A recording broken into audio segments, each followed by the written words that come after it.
Hello guys. आज new session 2024 से 2025 है।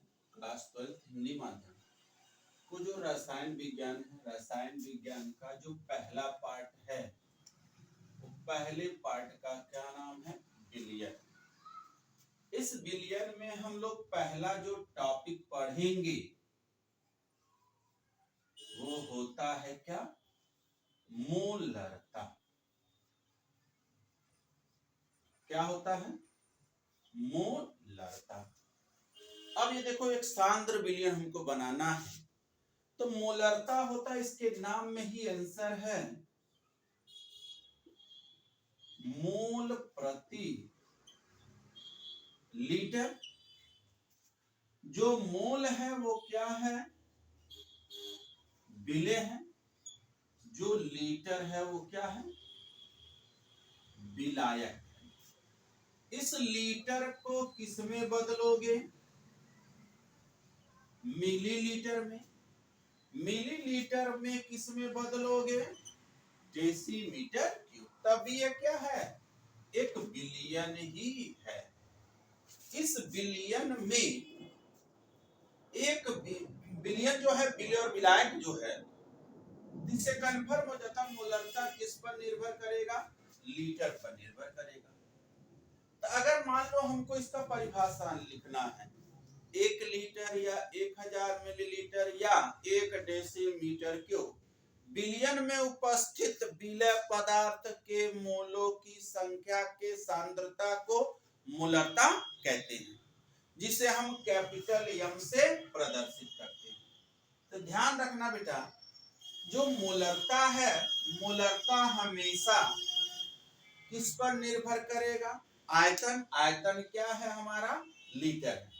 अगर हमको इसका परिभाषा लिखना है तो परिभाषा लिखने के लिए हम लिख रहे हैं, लिखेंगे इसका परिभाषा क्या लिख सकते हैं? परिभाषा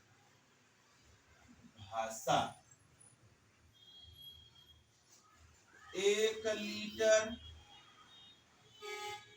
या 1000 मिलीलीटर या 1 डेसीमीटर क्यूब बिलियन में उपस्थित, बिलियन में उपस्थित विलेय पदार्थ के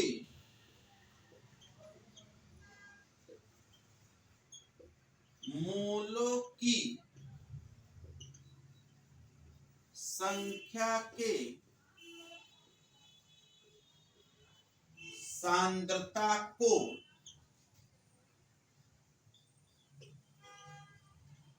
मोलरता कहते हैं।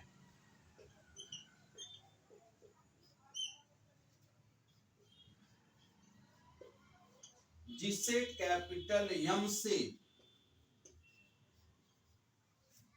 प्रदर्शित करते हैं। प्रदर्शित करते, ये हो गया। क्या कहोगे? देख लो ध्यान से, 1 लीटर या 1000 मिलीलीटर या 1 डेसीमीटर क्यूब बिलियन में उपस्थित विलेय पदार्थ के मोलों की संख्या के सांद्रता को मोलरता कहते हैं, जिसे कैपिटल एम से प्रदर्शित करते हैं। ठीक। अब कहा जा रहा है इसका मात्रक क्या लिखोगे? मात्रक हम ये लिखेंगे, मोल प्रति लीटर या मोल प्रति डेसीमीटर क्यूब या मोलर कहते हैं। ठीक।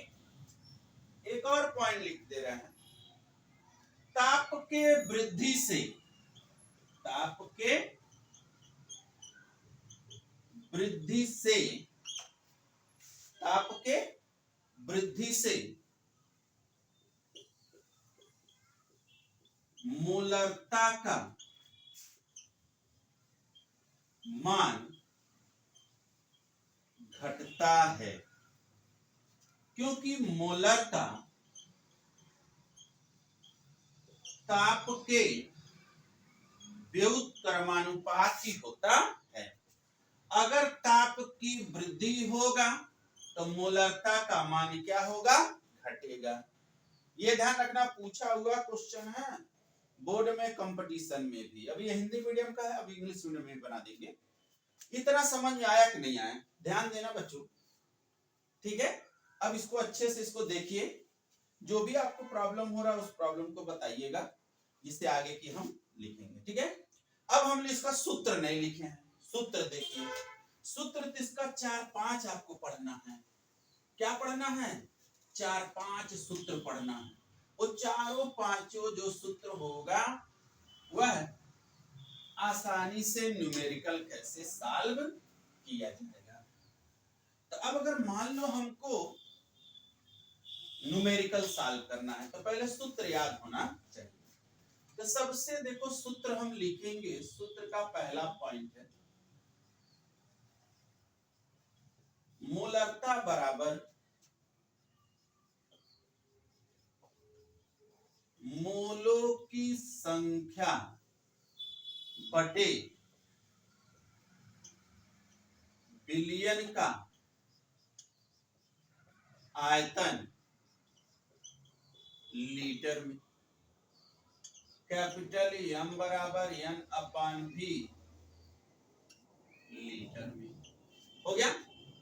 दूसरा फार्मूला होगा, लीटर को किस में बदलोगे, मिलीलीटर में।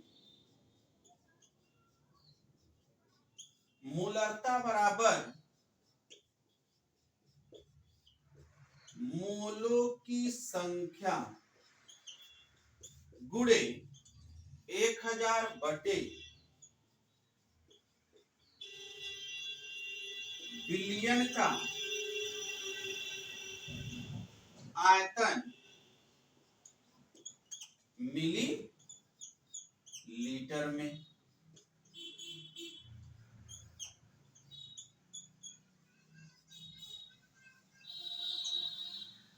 तीसरा फार्मूला है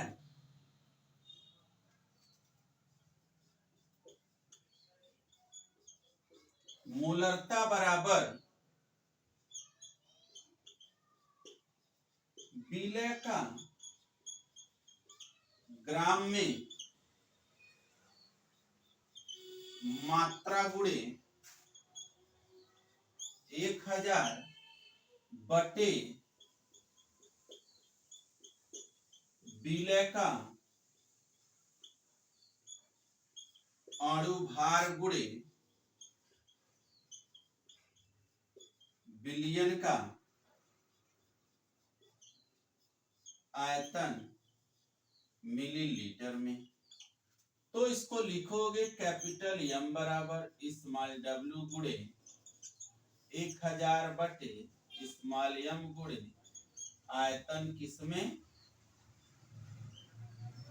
मिली लीटर में। समझ में आया। अब तुम कहोगे कि मोलों की संख्या क्या होता है, तो यहां लिख दे रहे हैं, क्लास फर्स्ट ईयर का क्वेश्चन है, मोलों की संख्या बराबर होता है ग्राम बटे अणु भार। समझ में आया। अब हमारा चौथा सूत्र होता है मोलरता का समीकरण। जो मोलरता का समीकरण होता है M1 V1 बराबर M2 V2। फिर क्वेश्चन पांचवा फार्मूला था, अगर मोलरता के में घनत्व तो दिया रहे तो ध्यान देना बच्चों, तो घनत्व तो कैसे सॉल्व करोगे, घनत्व का क्वेश्चन मोलरता में आ जाएगा, कैसे सॉल्व करोगे। तो तुम्हारे दिमाग में होना चाहिए घनत्व बराबर द्रव्यमान बटे आयतन। तो हो जाएगा आयतन बराबर द्रव्यमान बटे घनत्व होता है। तो अगर तुमसे द्रव्यमान पूछ लिया तो घनत्व हमेशा द्रव्यमान का मान कितना लिखोगे, 100 ग्राम बटे घनत्व, 100 ग्राम बटे घनत्व। समझ में आया? तो ये आयतन का अगर घनत्व न्यूमेरिकल में दिया है एनसीईआरटी के एक्सरसाइज में, जो इंडेक्स का क्वेश्चन है उसका जो चौथा क्वेश्चन है उसमें भी तुमको मोलरता सॉल्व करोगे, और जो एक्सरसाइज एनसीईआरटी के बुक का उसका जो 8वां क्वेश्चन है वहां पर भी घनत्व दिया हुआ है। तो घनत्व ज्ञात करने के लिए तरीका है जिससे आयतन को में जल्दी से रख करके हम सॉल्व कर सकते हैं, जिससे हमारा न्यूमेरिकल क्या होगा, सॉल्व हो जाएगा। ठीक है, अभी और देखो, देख लो ध्यान से ये फार्मूला, ये सभी देख लो ध्यान से, सब तुम्हारे न्यूमेरिकल में ये पार्टिसिपेट करेगा।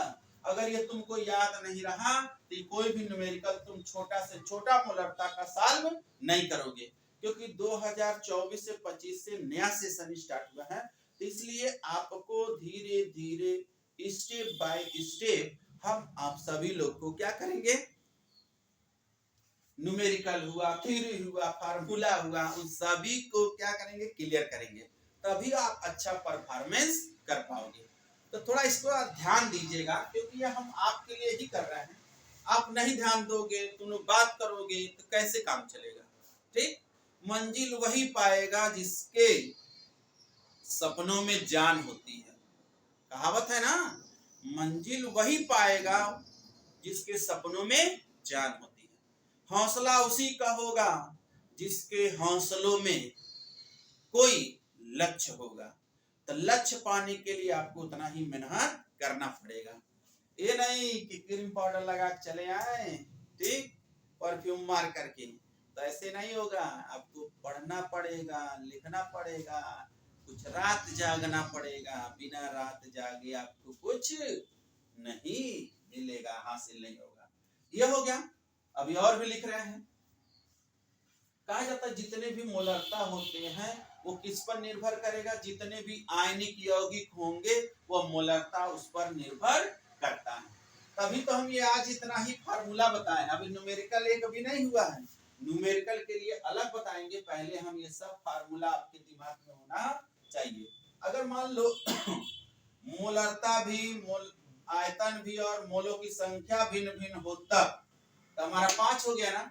6वां फार्मूला क्या होगा, अगर मोलरता हुआ, आयतन हुआ और मोलों की संख्या तीनों भिन्न भिन्न हो तब, तो तीनों भिन्न भिन्न होने के लिए हम क्या करेंगे, उसका जो हमारा 6वां फार्मूला होगा, m1 v1 upon n1 equal to m2 v2 upon n2। समझ में आया? n1 क्या है, मोलों की संख्या। 7वां पॉइंट लिखोगे, सभी आयनिक यौगिक, सभी आयनिक यौगिक मोलरता पर